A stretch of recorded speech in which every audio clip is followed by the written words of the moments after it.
Passion, drive, and patience. The formula for winning championships is also what keeps your ride or die alive. eBay Motors has everything you need to maintain your vehicle and level it up to peak performance. Superchargers, roof racks, exhaust kits, LED headlights, and more. Whether you're into speed, power, or style, eBay Motors has you covered. With over 122 million parts for your number one ride or die, you'll always find exactly what you're looking for. And with eBay Guaranteed Fit, your part is guaranteed to fit your ride every time or your money back. Because with eBay Motors, you're burning rubber, not cash. With all the parts you need at the prices you want, it's easy to make your car the MVP and bring home huge wins. Keep your ride or die alive at ebaymotors.com. Eligible items only. Exclusions apply. See ebaymotors.com. Every team, every topic, everywhere. This is Believe. Last year, they went and took it. He struck him out looking. This year, the Texas Rangers win the World Series. They're here to run it back. It's over. This is Believe in Texas Rangers, hosted by Mitch Ferreldis.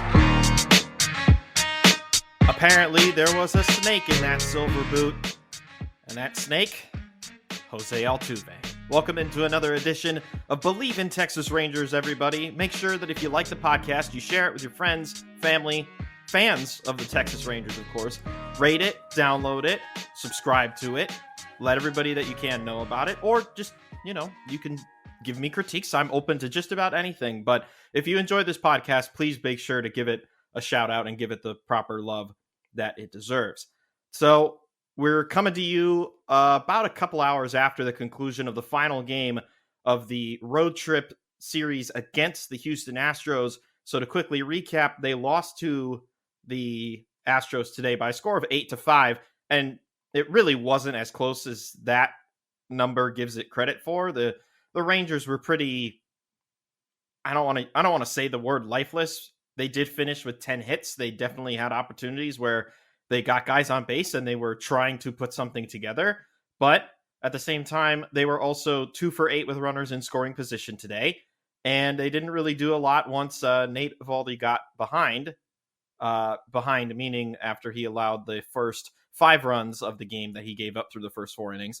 It was kind of another dud ender to a series. And I don't want to jump to this conclusion now, but we're halfway through this stretch of 17, I think it is, consecutive games that the Rangers are going to be playing. And I wonder if the word tired is starting to cross a lot of other people's minds when they watch this team. Because you've got injury after injury, and we've got a bunch that we got to update here momentarily.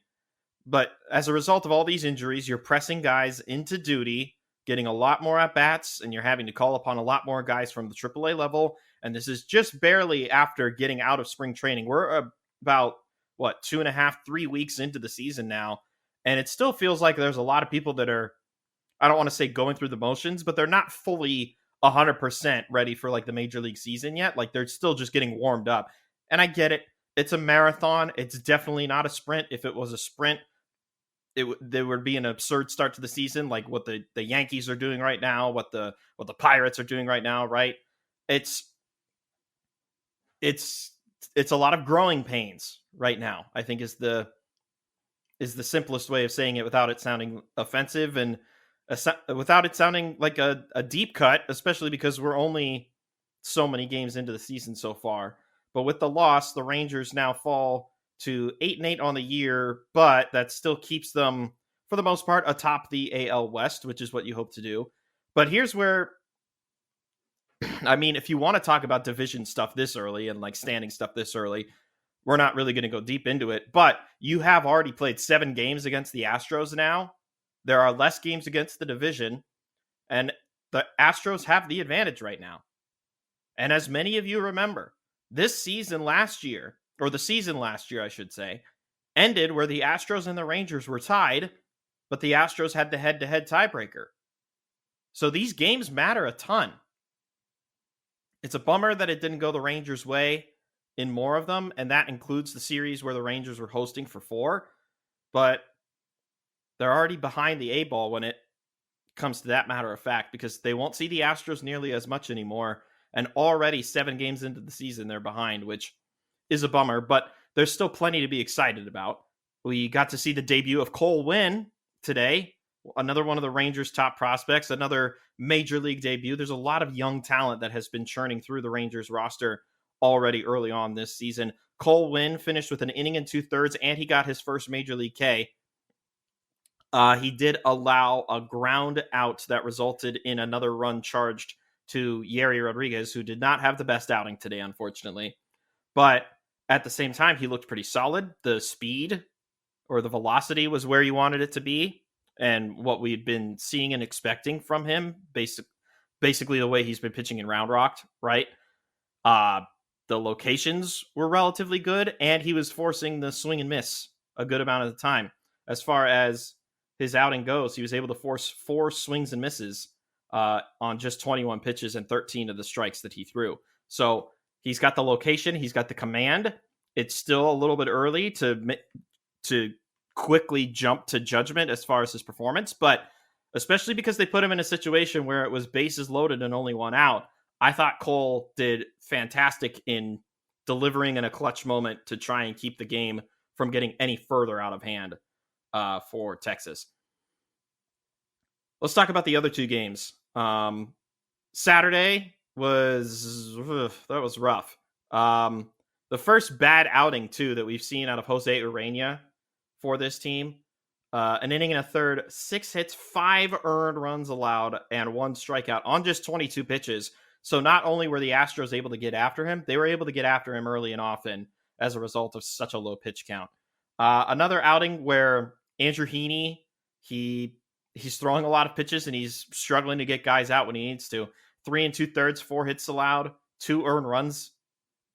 So the earned runnage is low, at least, but you're still setting yourself behind. And Ronel Blanco apparently has the Rangers' number so far this year as the member of the Astros. 6 innings, 5 hits, 2 earned runs, 5 Ks. I mean, it was a tie game for the first 6 innings, and then the explosion just happened in the bottom of the 7th inning where the Astros got all of their runs, courtesy of Kyle Tucker, Jeremy Pena, Jose. I mean, who else, right? The usual suspects for this interdivision rival. The offense in these last 2 games in particular, game 1 was pretty good. We'll talk about game 1 shortly. But these last 2, they scored a combined 7 runs to the Astros' 17. Got outscored by 10 runs in the most recent 2 games. Does that say more about the pitching? Or does that say more about an offense that put up 12 in the Friday night contest against the Astros? I wonder, going back to the original theme here, are they tired? Are they getting worn out? They've played, what is it now? Dating back to last week's, it's 4, 7. They've played 10 games straight now, and they've still got 7 more ahead of them without a break. There's no sign of slowing. There's no signs that significant reinforcements for the offense are coming back. They're thankfully going to get a pitching reinforcement, but it came at a cost, and we'll get more into the injuries later, like I said. But this was a rough series, and you would have thought it would have gotten a lot better given how well they performed in the first game against Houston. They scored 7 runs in the first 3 innings off of JP France, and you're thinking, oh, this is a non-factor. This is going to be a series for the Rangers where they're just going to beat the patooey out of the Astros for 3 games. And that absolutely did not happen. The script completely flipped on them in an instant. All right, so if we're going to talk about that Friday game, many of you know the name Angel Hernandez by now, and I hope you do. It's not for a good reason. So first, I want to get this out of the way. The Rangers won 12-8 in the series opener on the Friday. They got 12 hits, 12 runs. So if nothing else, the offense was working. Dane Dunning, once again, had a really solid start. We saw a different role for Jose Leclerc as well. He was the first pitcher after Dane Dunning through a scoreless 6th inning. So it was good to see Leclerc get some confidence back. It was a really rough outing for Brock Burke, who only was able to get 2 outs in the 7th inning after having surrendered 3 hits, 4 runs, and got a couple of strikeouts. And now he's not going to be pitching for a while. Again, that's a tease to the injuries. But the rest of the back end of the bullpen between Garrett Anderson, David Robertson, and Kirby Yates, it was everything you could have hoped for. I said Garrett. I meant Grant Anderson. Apologies, Grant. Jonah Heim had a big home run off of JP France. He drove in 4 of the team's runs. Adolis Garcia continues to have a day when it comes to playing against Houston and the Astros. He extended his Astros hitting streak, by the way. I think it's up to 5 now, if I'm not mistaken. He gets up for those games. It's a real bummer when the rest of the team can't deliver if just one guy is producing, but that 12-8 win was fantastic.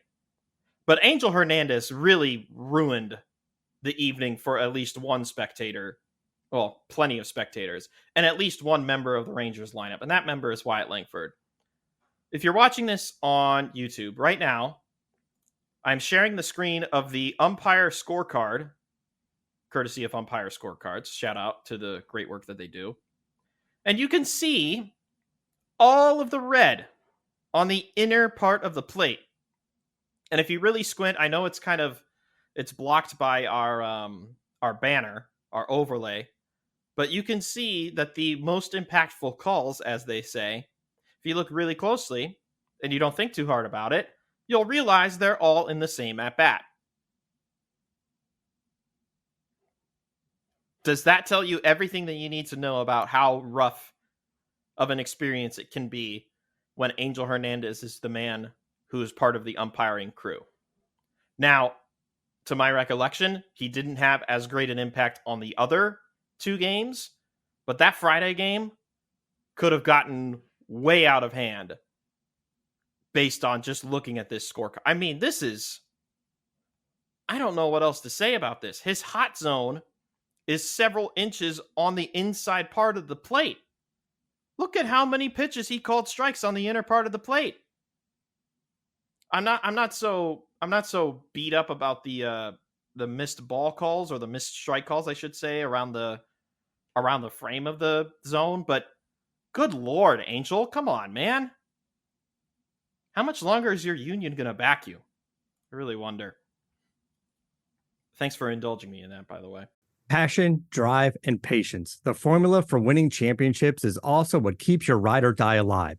eBay Motors has everything you need to maintain your vehicle and level it up to peak performance. Superchargers, roof racks, exhaust kits, LED headlights, and more. Whether you're into speed, power, or style, eBay Motors has you covered. With over 122 million parts for your number one ride or die, you'll always find exactly what you're looking for. And with eBay Guaranteed Fit, your part is guaranteed to fit your ride every time or your money back. Because with eBay Motors, you're burning rubber, not cash. With all the parts you need at the prices you want, it's easy to make your car the MVP and bring home huge wins. Keep your ride or die alive at ebaymotors.com. Eligible items only. Exclusions apply. See ebaymotors.com. We mentioned Wyatt Langford. Why don't we skip ahead right now to Wyatt Watch. So far, it was a pretty solid series, a pretty good bounce back series for Wyatt. He went 4 for 10 against the Astros in these 3 games. He also scored 3 times. He collected, 4 total bases, and he drove in a couple of runs. He walked a couple of times, and he only struck out once, I should say. And as we very well learned, it wasn't really a strikeout. So I would say that this was a really solid series for Wyatt. He's now got the season batting average up to 254. He's driven in the 8 runs, and he's OPSing at 633. So that's really good to see.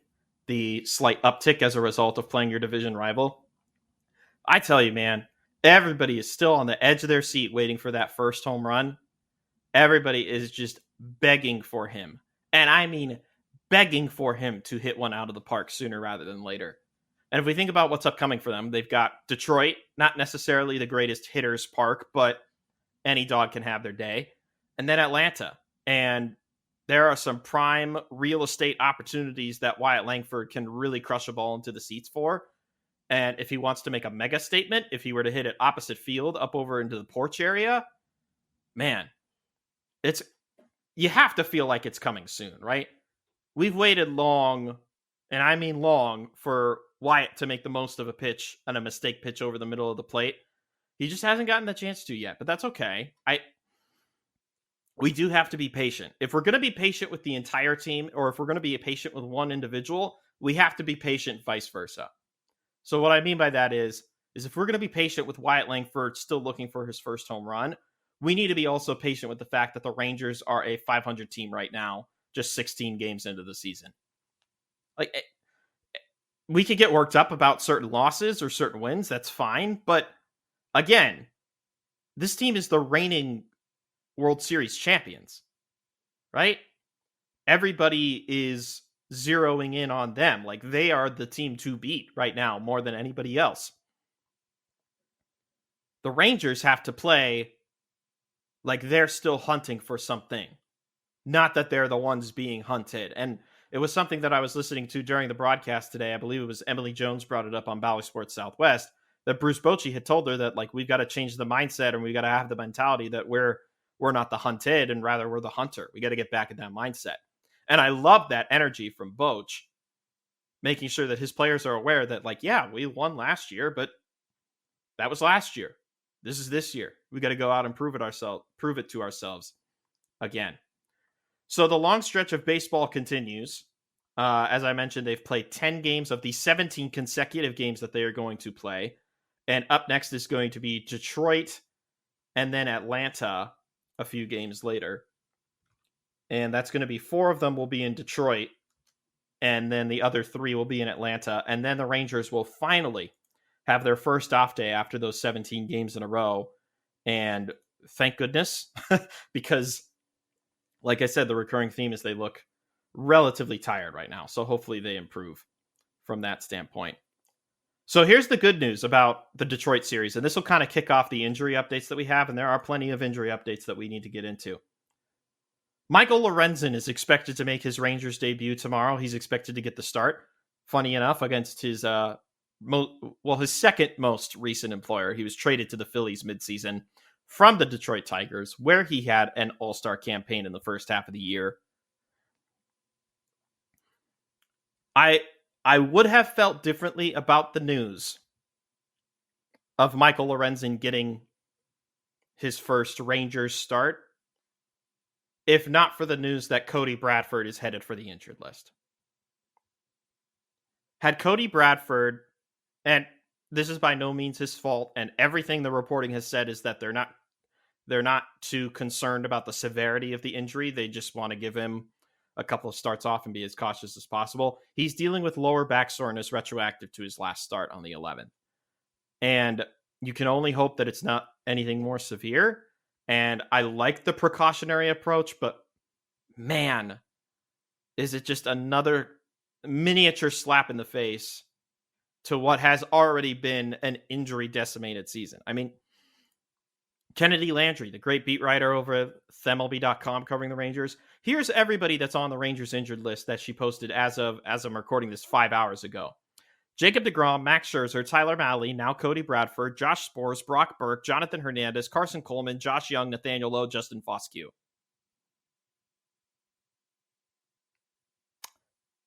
That's 11 considerably important guys to this Rangers Major League roster and the 40-man that are not available right now, and who knows when they'll be available.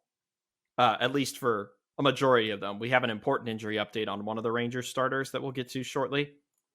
But that just kind of took the wind out of the sails this morning, finding out that Bradford had to be placed on the IL. He's been off to such a terrific start this year. He's won every start that he's pitched in. His ERA is below 1.5. Like, he has been awesome to start the year, especially for a rookie that has been asked to fill a pretty significant void in this Rangers rotation, and he's delivered 100%. It's a bummer that he's now on the shelf for a little while. But I'm curious to see how Michael Lorenzen does. He was another one of those starting pitchers that did not get signed until very late into the offseason, like Blake Snell and Jordan Montgomery. Jordan Montgomery hasn't debuted yet. Blake Snell has made 2 starts for the Giants, and they've both been miserable. So hopefully the approach of letting Lorenzen slow play his debut will be a benefit, because I know the Tigers have been pretty frisky to start the year, and they've got a lot of talented young players as well. So hopefully Lorenzen can make the most of his debut start. Other injury updates. We mentioned Bradford going to the IL. The corresponding move was calling up Cole Winn and him making his major league debut today. So that literally only happened within the last 24 hours. Brock Burke was a name that I mentioned in Kennedy Landry's long list of guys who are on the injured list. So after Friday, I had mentioned he had a rough outing Friday, despite the win. He punched a wall and broke his non-throwing hand, which I believe is the right hand, after the Friday night win. And I get it. There's times where you're just frustrated beyond all hell, and you have to let out your anger and your frustration and your energy in some way, shape, or form.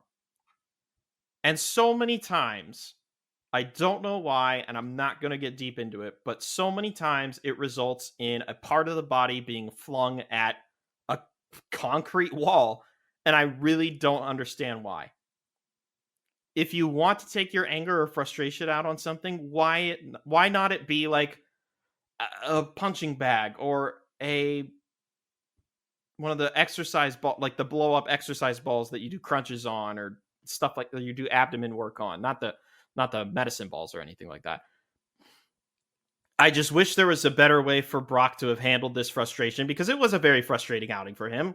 And there was a lot of finger pointing after he hit Yordan Alvarez. Like there was a lot of tension that was built up from that outing, right? And he obviously wasn't happy with himself. And I respect that he wasn't happy with himself, but he's got to find a way to better channel that anger. And I think he would say the exact same thing. His manager basically said the same thing, but he's got to be better controlled as far as that's concerned, because they need him right now. Austin Pruitt has been called up in his place. I'm very curious to see how the transaction log will look like tomorrow when Michael Lorenzen is officially activated and joins the team in Detroit. They're going to have to make space for him. I just don't know how they're going to approach it. We'll see. A couple more significant injury updates. Justin Foscue, top prospect who got called up and then and landed on the IL with, I think it was an oblique strain. He's now been transferred to the 60-day IL. So he joins Tyler Mahle, Jacob deGrom, and Josh Young. So one after the other, apparently, when it comes to these infielders for the Rangers, now down Young and Foscue and then Lowe. But that perfectly transitions us into the update on Nathaniel Lowe. A couple of nights ago, he began a rehab assignment with AAA Round Rock, and he had his first outing, I believe, yesterday, and he did pretty well. So a sign of good things to come, I guess you could say, in terms of returning players and players making their way back to this team. And they definitely need a boost out of Nathaniel Lowe right now. It's not because Jared Walsh is struggling by any means. Jared, as we've emphasized, has done great filling in. Same with Ezekiel Duran, just covering bases in the meantime. But Nathaniel Lowe is a big reason as to why this team got as far as it did last year. And they need his bat, and more importantly, his defense they need back in the order. So it'll be important to have him back when they can get him back. Hopefully within this week. And then I'm curious to see how they handle the transaction again. All right, so let's run through the pitching matchups upcoming for this Detroit series. And then we're going to talk about another starter, and that'll do it for this edition of Believe in Texas Rangers. So game one, Tigers are 9-6 on the year. I've mentioned that they've got a lot of young prospects, and they have had a frisky start to the year. That's the reflection right there. First outing will be Michael Lorenzen, I mentioned, as he's making his Rangers debut, against Reese Olson, who's one of the young righties for Detroit. An 0-1 record and a 5.40 ERA to start the year for Reese. We don't know who the starter is going to be for Texas on Tuesday, at least to my recollection. And then Casey Mize, the former number 1 overall pick, will get the start for the Tigers. He has no record on the season and a 4.82 ERA, excuse me. We're not sure who the Wednesday starter is going to be, and just jumping ahead, we're not sure who the Thursday starter is going to be. But for the rest of Detroit's rotation, they have their ace, Tarek Skubal, the lefty. He's going to be pitching on Wednesday in the afternoon. That he has a 2-0 record and a 2.08 ERA. And then one of their offseason additions, Kenta Maeda, who's not had the greatest start to the season, 0-1 and a 6 ERA, but he's a veteran, and he was a Cy Young runner-up back when he was with the Dodgers before he got traded to the Twins, and now he's ended up in Detroit.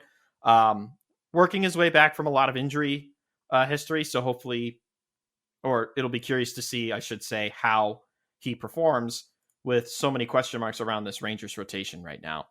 And then I'm curious to see how the rotation continues, how they want to place, like, where's John Gray's next start going to be versus where Dane Dunning's next start is going to be, and how are they going to handle the absence of Cody Bradford in the meantime? Curious to see how that all handles. All right, last thing we're going to touch on, because he had his third start in Round Rock, and this is a name where I wonder if he actually gets a big league call-up this year. He's still only 23 years old. I'm referring to Jack Leiter, of course, the son of Al, and the Rangers' former number 2 overall pick a couple of years ago. He's dealing again. This by far his best start of the season, taking on Oklahoma City, who is the Dodgers affiliate, if I'm not mistaken. He took the loss, unfortunately, but he got himself a quality start, throwing 6 innings, allowing 6 hits, 3 runs, all of them home runs. So maybe that's something to worry about when it comes to Jack. Hit a batter, but he struck out 10. He struck out 10 of the men he faced in a game he got handed an L because he gave up 3 runs. Like, one of the better starts of the year for Jack, especially with the high amount of innings that he had to throw. And that puts him now on the minor league season at 1-1, a 3.77 ERA with 14 and a third innings, I should say, 25 strikeouts and a whip just below 1. He's exactly what you would have hoped for when the Rangers drafted him, right? And now the fact that he's already in AAA and this team continues to keep getting beat up by its starting pitching depth, I wonder if Jack is going to make an appearance, not like sometime soon, but I wonder if in the next couple of months the wheels start turning and Jack continues to pitch well, and as a result, it leads to him getting the big league call-up. So as far as the young guys that we're keeping an eye on, we're obviously watching Wyatt while he's here. That's why we've got this. Wyatt Watch. And then we're also keeping an eye on Jack and how he's doing down in AAA, and maybe he can join the team soon and provide a much-needed boost. And that's going to do it for this edition of Believe in Texas Rangers after the series finale against the Houston Astros in Houston. Up next for the Rangers, they've got 4 games in Detroit, and we will be back with you following that series finale against the Tigers, and then we'll get you ready for the upcoming 3-game set against the Atlanta Braves. So until next time, Believe in Texas Rangers.